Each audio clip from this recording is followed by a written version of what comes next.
Hello and welcome back to Dana's Game Reviews. Today I have a very special video because it is the 20th anniversary of The Legend of Zelda, Ocarina of Time. One of the greatest video gaming achievements of all time.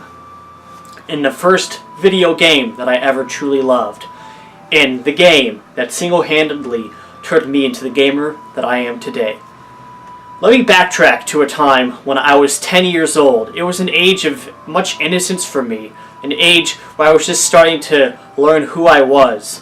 Being a kid with the Asperger's spectrum disorder and being a kid who often struggled to have a lot of friends growing up and a lot of social interactions in general. In a lot of ways, video games were starting to become more of an outlet, more of an escape for me to be more than I was in real life, to actually become something heroic in something legendary and something important at the time, which an awkward, shy, autistic 10-year-old kid like me absolutely needed. And no other game did that the way The Legend of Zelda Ocarina of Time did. I first played the game not in 1998 when it first came out, but in 2002. That's right. It was in November of 2002. I was in the Cub Scouts in the 4th grade, and I was selling nuts. And I was selling nuts to many people in our neighborhood on our block, and it just so happened that some of our good friends owned a Nintendo 64, and it just so happened that me and my mom went to that person's house and sold them peanuts for the Boy Scouts at the time. Now, they allowed us to take a look around and even told us that we were welcome to go into some of the TV rooms to see where some of the gaming happened. And I saw that they had a Nintendo 64. And I was super excited to see it. And if my memory serves correctly, I, not thinking I would get a yes answer, said, "Oh, man, can I borrow this?" And Matt's mom says, "Yes, absolutely, Dana, you can borrow it if you'd like." And I was like, "Cool, for how long?" And she said, "Maybe a month or so." And so I did. And the game I was most excited to play was Donkey Kong 64. At that time, Donkey Kong was my favorite game character ever. I just loved Donkey Kong, everything about Donkey Kong Country. And at that point, the only console my family had was the PlayStation that we got from our aunt a few years ago for Christmas. And I loved playing Crash Bandicoot on it, but it didn't have Donkey Kong or Super Smash Bros. Or those games that I really wanted to play.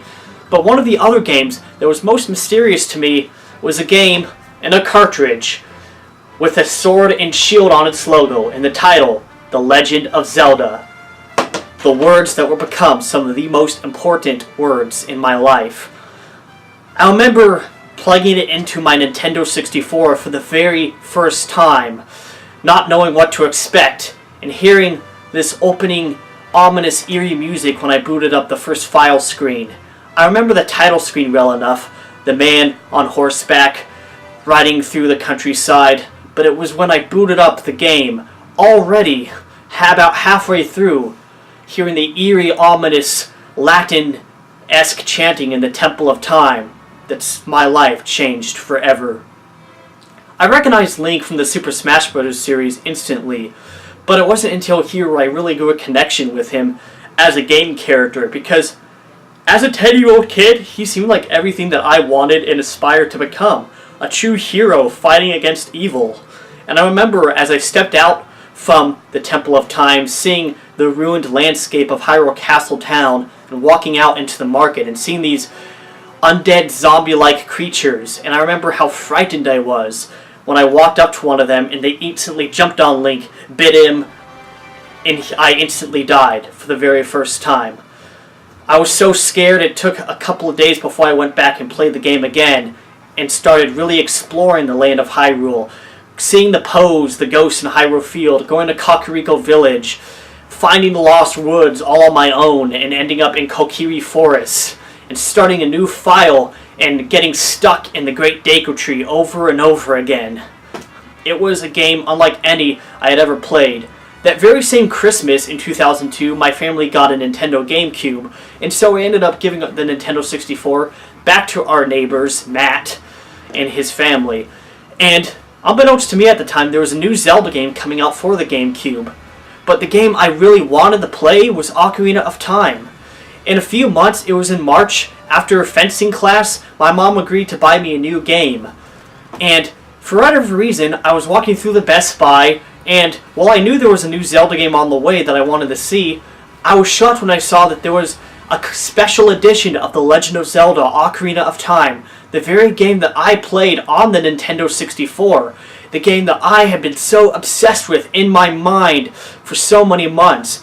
And I finally bought it and took it back home and put it into my Nintendo GameCube. It was then that I really got to play the game all the way through. It took me at least a month to figure out how to get through the Great Deku Tree, in no small part thanks to the strategy guide. But I was just so obsessed with just the almost cinematic feel of the game from the get-go, and just the sense that, I really felt like the character Link. And this Land of Hyrule didn't just seem like a generic video game world that I was beating the bad guys and the bosses to get through, but a world I really personally wanted to be in. I would escape to it after school every day for years to come.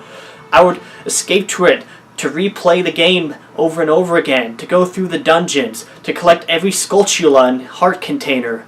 I played the game just to be in the world of Hyrule, just to feel like I was somebody that I could never possibly be in real life. And to this day, it still has a sense of magic and wonder that few other games can have for me. I remember when I finally became adult Link for the very first time, just how rewarding it felt to finally be the adult and have seemingly the weight of the world on my shoulders. When I first got stuck in the Forest Temple and realized I wasn't in Child Link Hyrule anymore. I remember going through the temples, each one being so vastly different from the others, becoming so obsessed and excited and scared for what was around the next corner, legitimately scared as I faced off against the pose of the Forest Temple, against the Dragon Volvagia in the Fire Temple, against Bongo Bongo and Dead Hand of the Shadow Temple, against Trin Rover of the Spirit Temple, and getting my butt kicked by the Iron Knuckle the very first time I fought it.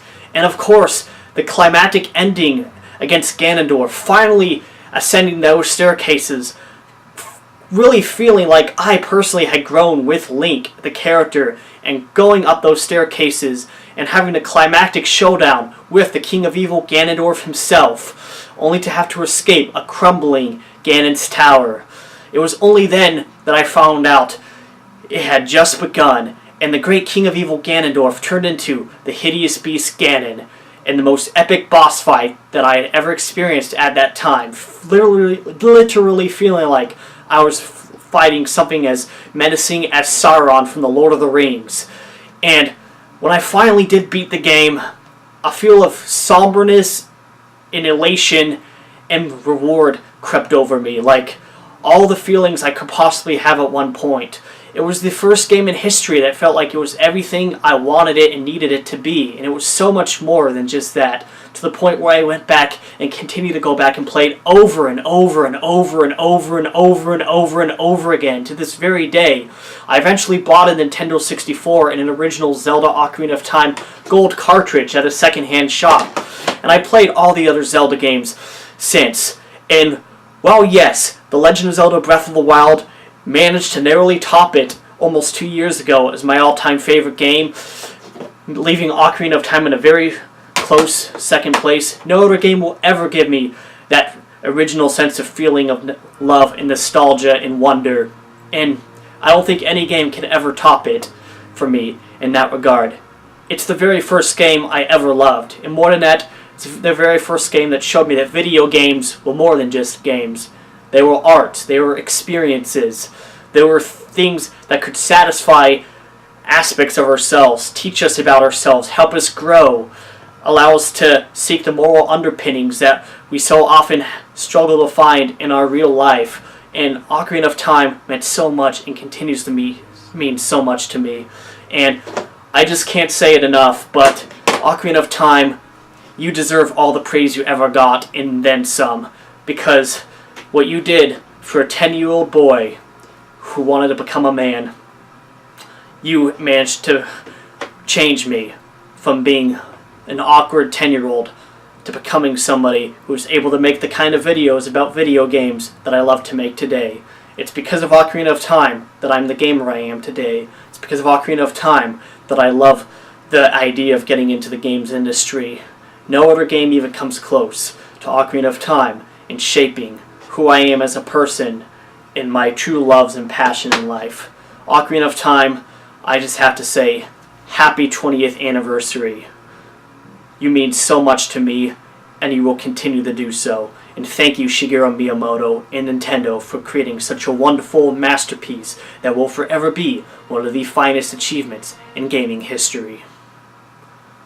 Thank you so much for watching my video. This was a very personal, heartfelt video for me, and I want to hear from you guys. Do you have any experiences with Ocarina of Time? What is it like knowing that it's 20 years old now? I would love to hear your thoughts in the comments section below.